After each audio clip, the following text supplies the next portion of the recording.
Hello, music people of YouTube. Thanks for tuning into this video. This could be fairly lengthy. I'll try and keep it as short and to the point as possible, but if you're watching any of my other videos, you'll know that's impossible. I don't do short and to the point. But anyway, started already, look, jabbering away already. Anyway, right. Let me just check that's what's cracking off here.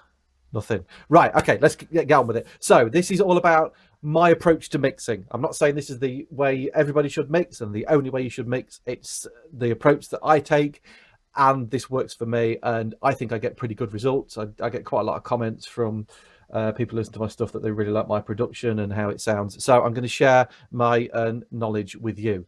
What I'm also going to do is, for those of you who subscribe to me on this tier 2 of my Patreon account, which is the all singing, all dancing version, where you get loads of free stuff, I'm going to put up this Ableton Live project with all the samples and everything in, so you can see exactly what I've done. I'm going to obviously walk through it now, but if you want to get a copy of it and play about with it at home, and you never know, you might even be able to make a better mix than me, and if you can, then go for it. I'm quite happy for you to do that.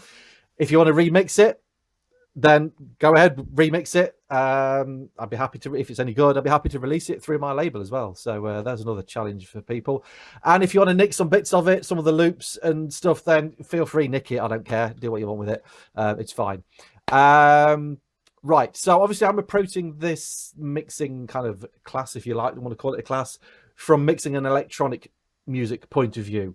If we're mixing acoustic instruments, it's going to be quite different to this. But so this, bear in mind, this is from electronic music point of view. But I'm guessing most people who watch my channel are into electronic music. So that's it.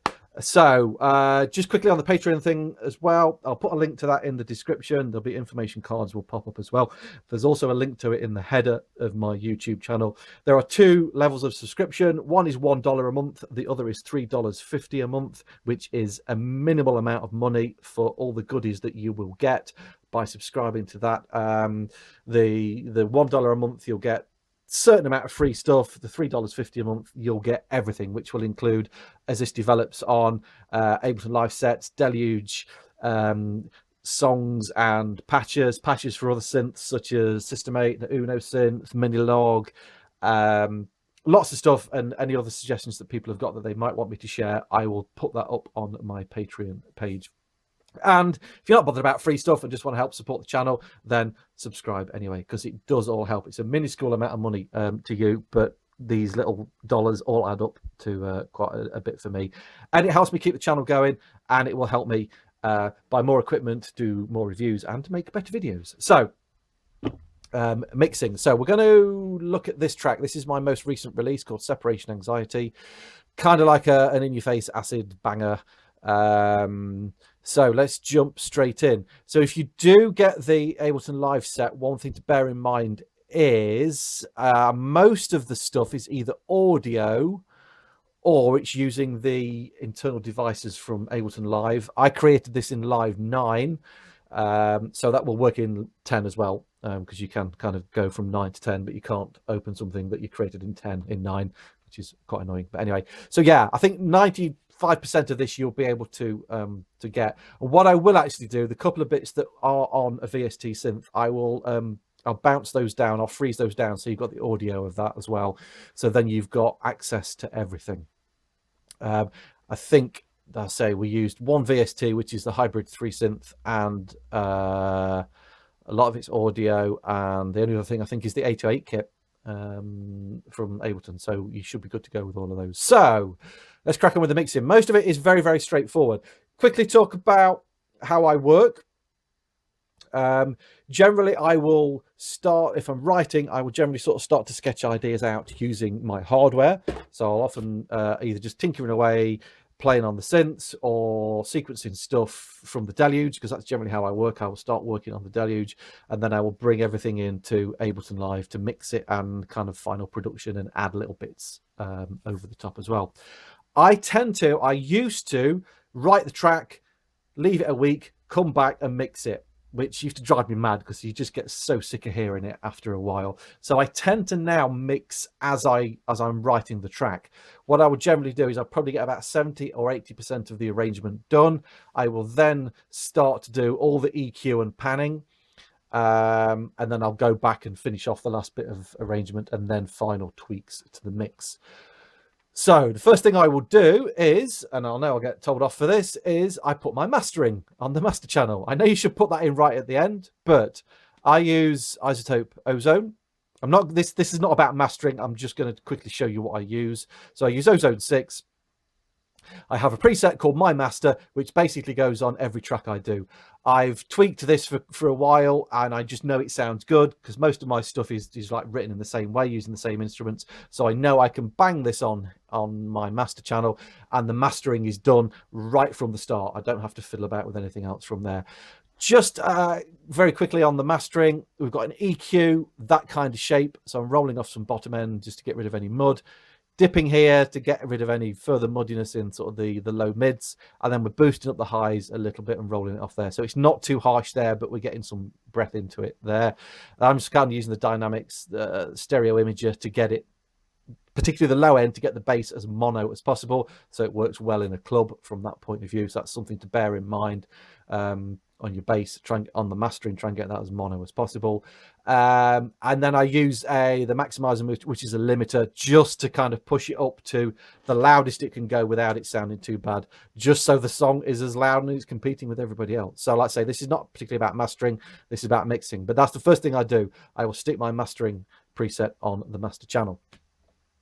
I've then got on send A the Ableton Live reverb with those settings, and then I've got the delay as well on send B. So let's just go through each track very quickly, as quick as I can. The first one is this sequence bass, which is just playing this little kind of rolling bass pattern. And generally I'll color code everything so I can see, so I can know all the blue in my drums and so on. I've not quite done all of these, but generally I'll do that. So yeah, that's using the Hybrid 3 synth, which I think it's Hybrid 3. But anyway, Hybrid, whatever number it is 3, yeah. Which I use a lot. This tends to be my go-to VST. I've got loads of synths, but I always kind of go back to this one because it's got some lovely sequences and effects and stuff you can use on it. So this is how I'm EQing this. So there's not a lot going off on the sequence bass. I'm rolling off the bottom end. Now, every single track I have in my songs will roll off the bottom end. Even if it's the kick drum or the bass, I will still roll off this very, very bottom bit down here, because you don't need this in your mixers. This is kind of like where all the mud and everything is going to build up. It's kind of like in the frequency where on its own you're not going to particularly hear it, but if you got 7, 8, 10, 15 tracks with a lot of stuff going off down here, that's going to build up and it's going to muddy up your mixers. So you'll see on every EQ I've always got this bit taken out.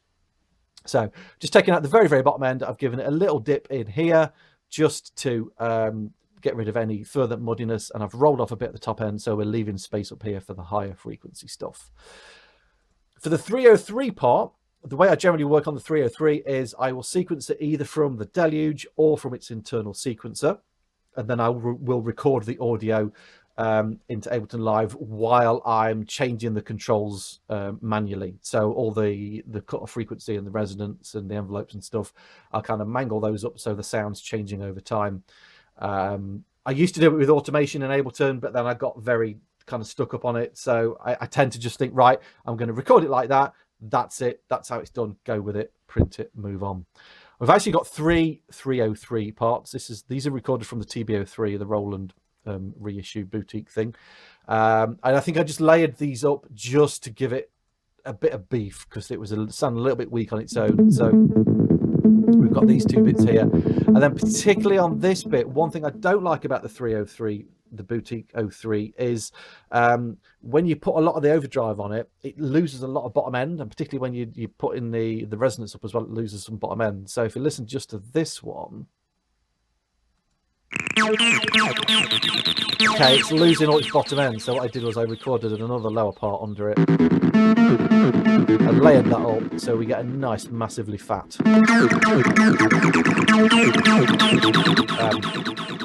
bit on the 303. Using quite a lot of delay and reverb. You can see the send levels on here on the delays and reverbs just to give it some movement. Then I'm EQing each individual track. So I've rolled off a bit more of the low end than on the previous bass, because on this one, certainly I think these two are probably exactly the same EQ. They are, yep. So I've rolled off a little bit more of the bass on these higher frequency ones to leave some space down here. Again, taking out the very high bit, and I've dipped it down here because I found it was getting a bit harsh in this area. So I've dipped those down. And then the one with the lower end, you'll see it's different.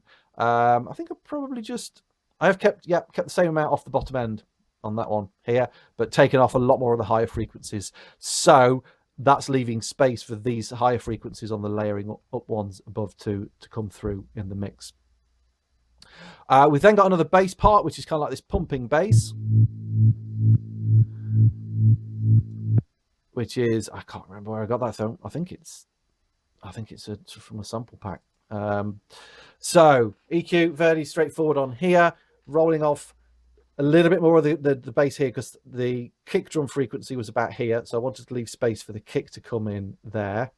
Again, just dipped it down here just to get rid of any boomingness, any boxiness, any muddiness, and we don't need any of the high frequencies for the bass, so I've got rid of all of that up there, so that's going to keep it nice and clean for all the high frequency stuff on the hi-hats.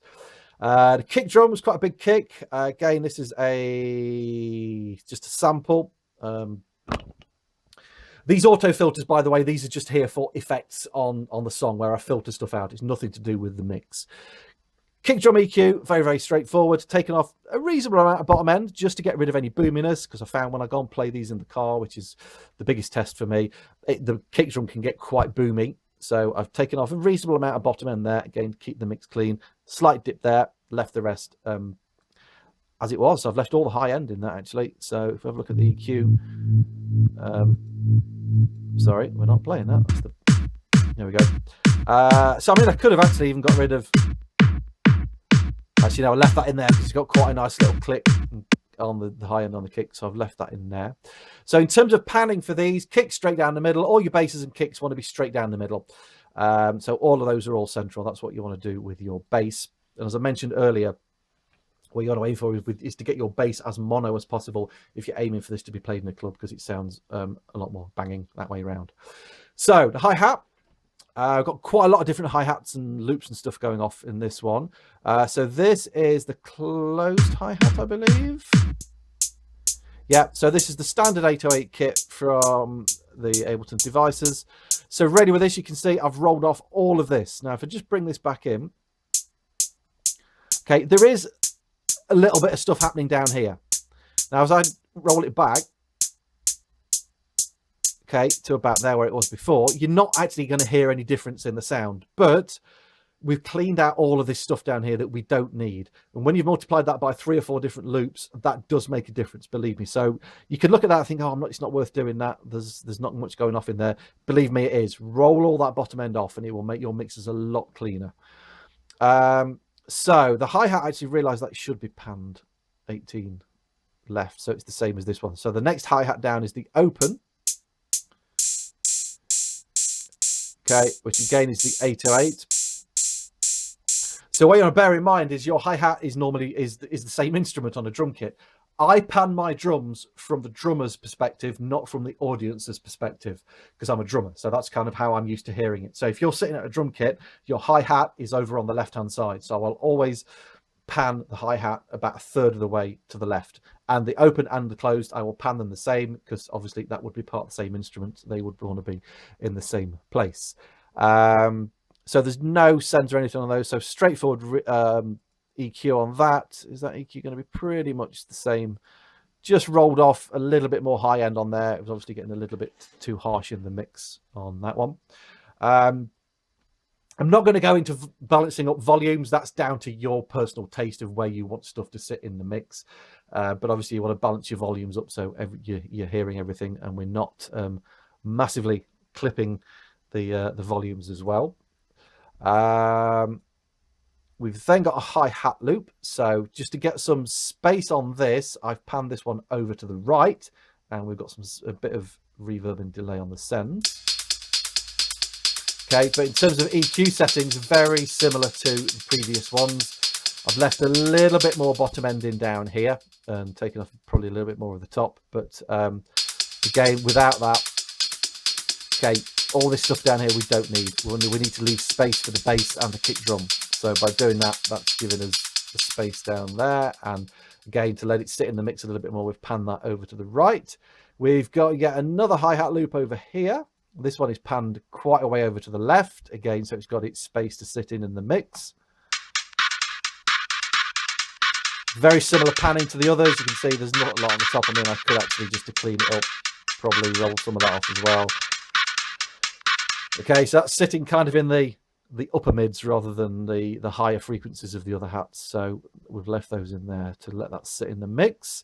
So that's it with all the hi-hat stuff. We've got this snare riff. Okay, now generally a snare drum I would have just very slightly to the left, probably about 8 or 10 to the left, because that's where it would sit in a drum kit. For some reason with this, I've panned it over to the right, I think just to give it its place in the mix, because it's not a normal kind of snare backbeat. Again, EQ wise, we've taken a little bit off the top, taken a fair bit off the bottom. I wanted to keep some of the lower frequencies in there, but just boosted it in the middle, just to let it sit out in the mix a little bit more. Generally, as you'll notice with my EQing, and this is a good rule to follow, it's better to cut than boost. Because once you boost, everything gets louder and louder. If you're finding there's two frequencies fighting against each other, rather than boosting one, cut the frequency of one of the others to leave space for it. So that's quite a useful sort of tip I've came across. The ride is kind of like this reverse ride sort of thing going off. Panned over to the right, because that is generally where your ride symbol would be, even though it's like not a normal ride symbol. And for that one, for some reason, I didn't EQ that at all. Felt it didn't need anything. We've then got a long snare fill, which is just kind of like a long build-up thing. Again, just rolled off some of the bottom end for cleanliness on that bit. Not a lot happening with that one. We've got blip, which is kind of like a lead line. Well, not a lead line, but it's like a main kind of part of the song. So you can see on that one I've left a lot of pretty much everything in. Again, just rolled off this bottom end for cleanliness. Kept that down the center as it's got a main part of the song, and it's got quite a lot of delay and reverb going off in there. We've got this voice thing. So again, I've EQ'd that very similar to some of the others. We've got an auto pan on it, just so it's giving a bit of movement side to side. I don't know if you'll hear that on here, but hopefully you can. So again, taken out, it was quite a deep kind of vocal sample that I used. So left some space down here for all the other bass. Again, boosted it a little bit here, just to bring it out in the mix a little bit more. So I think there's only really that and that snare riff where I've actually boosted anything on the EQ. Everything else is cuts rather than boosts. So in terms of panning, obviously, because we've got the auto panner, left it in the center there, and that's giving it some nice movement from left and right. So it's giving us a bit of extra movement in the track, which is always nice little tip to use. The lead riff is, I think this was the hybrid thing as well. So I'll bounce these down. The first one is an audio, okay, which I kind of liked, but I felt on its own was a bit weak. So I layered that up with, I worked the notes out of that, layered that up with this synth, and then layered it up with that synth, the higher, like an octave up. So when they're all played together, we get a nice big sound. If I could remember how to flip and solo everything. Why is it not doing it? There we go. Okay, so we've got... So for the main lead, I wanted to leave a lot in, just rolled off some of the bottom end. Again, this is the main bit is going down the center. Then these two synths I've panned to the right just to give it a bit of width. That one, pretty much the same EQ, and that one is exactly the same EQ. So not a lot happening on those, just taking out that bottom end for cleanliness. We got this, which is called Snap Effects, which is just like a little kind of loopy thing. Similar to some of the other stuff, sort of left this in the upper mids, got rid of all of the bottom because we don't need any of that, and a bit of the high frequency, and we've panned that over to the left. And I think we're getting there. We are. We've got one more track left. We have this, which is, what is this? Okay, it's like a whooshy, crashy kind of. Oh, I've missed the uplifter. This one I've not EQ'd. It's not in very much, but it is using the sidechain compressor. Okay, to give it a pump in time with the music, and I've sidechained that to the kick, so that's the only effect I've used on there. And then we've got the good old cheesy uplifter that every electronic bit of music needs these days, which obviously I was very lazy on and couldn't be bothered to EQ at all. So there's no EQ at all on that one whatsoever. So that's it. I mean, as you can see, it's pretty simple, right? There's not a lot of musical wizardry going on there. You know, sorry to dispel any. Oh, sorry, start again. Sorry if you're thinking it's more in depth than that. It's not, to be fair. So that is how I would mix my tracks, and I pretty much use those same settings on every track now because, you know, I work in pretty much the same way. I use kind of similar-ish sort of sounds in my songs, so I know what works and I know what doesn't work. So I can get to my end product now as a mix really, really quick because I've kind of got all this set up as a template in my head, so I know what I'm going to. In terms of kind of, like I say, as workflow, once I've got what I think sounds like a good mix in here, I will then try it out in different places. Now, I always used to mix in my studio. I've got all the foam padding on the wall in the studio, and I used to use my Tannoy Reveal monitors, which sound amazing, which I decided are actually, I'm not using them in my studio anymore. They are now in my dining room with my rather super record player, and I play all my vinyl records through them because they sound bloody ace. So, massive confession, right? I mix straight from the laptop onto Apple earpod headphones. Yeah, I know everyone's probably like falling off the chair now, like, what the, you mix on those headphones? Yes, and here's the reason why. I listen to probably 90% of the music that I listen to, and constantly I listen to music all the time. I listen to it through those headphones played off my phone, off Spotify, so I know what sounds good. All right, that is my reference point. So I know if my tracks sound like other tracks I heard on Spotify, then I know I've got the mix and the production right. I will try them out on different sets of headphones as well, and also play them out different speakers when I've got what I think is the final mix and tweak it accordingly. But I tend generally find if it sounds good through those, it sounds good through anything. The final test, I will then take it out into the car. The car is the biggest test. That's probably the second place where I listen to most of my music. Because very often when you get it out there, it will sound quite boomy in places. You might need to roll some stuff off the kick drum. The big test for me is if the kick drum makes the rear view mirror vibrate without it sounding too boomy and overpowering the mix, then I know I've nailed it. That is the final test. Once I'm happy with the car mix, then it's good to go. I print it, go, release it, get it done. Now, I know some people will kind of keep going back, tweaking and mixing, tweaking and tweaking. To be honest, I've found when you do that, you just end up making it worse. If you've got it sounding what you think is good, well, I would also recommend that you get a few other people to listen to it just with fresh ears, because they may hear something that you've totally missed because you've heard the song so many times. But if they say, yeah, that sounds pretty good to me, get it done. Export it, print it, release it, get it out into the world. Okay, don't spend 6 months tweaking that one hi-hat because it will drive you mad and you'll get nowhere with it. The other thing that is a really good thing to try out, if it's possible, I know it's not an easy thing to do, but if you can get it played in a pub or a club, if you know somebody who's got a good PA where they would happily play it for you, not necessarily even to the public, but just as a tester before a bar or club opens, that is a great place to test out your mixers, because that is obviously a big target audience, is to get it sounding good in a club. So if you do that, try it in there. All good. Right, so there we go. Hopefully that has given you some sort of use. And like I say, if you subscribe to my Patreon, you can get all of this and you can do what you want with it. If you've got any questions, comments, or even mixing tips of your own, please stick them in the comments box below. Quite happy for everyone to share their mixing tips, because I'm, you know, the reason I do this is so we can all share our knowledge and we can all get better songs and produce better stuff. Quite happy for you to put criticism in the box, as long as it's constructive criticism. Okay, I don't want you get the odd knobhead who just says, oh, that was crap, I've wasted half an hour of my life that I'm never going to get back. Well, I'm sorry, people, if you get 10 minutes in, you surely must know if a video is going to be for you or not. Don't sit and watch the whole thing for half an hour and then complain about it without some constructive criticism.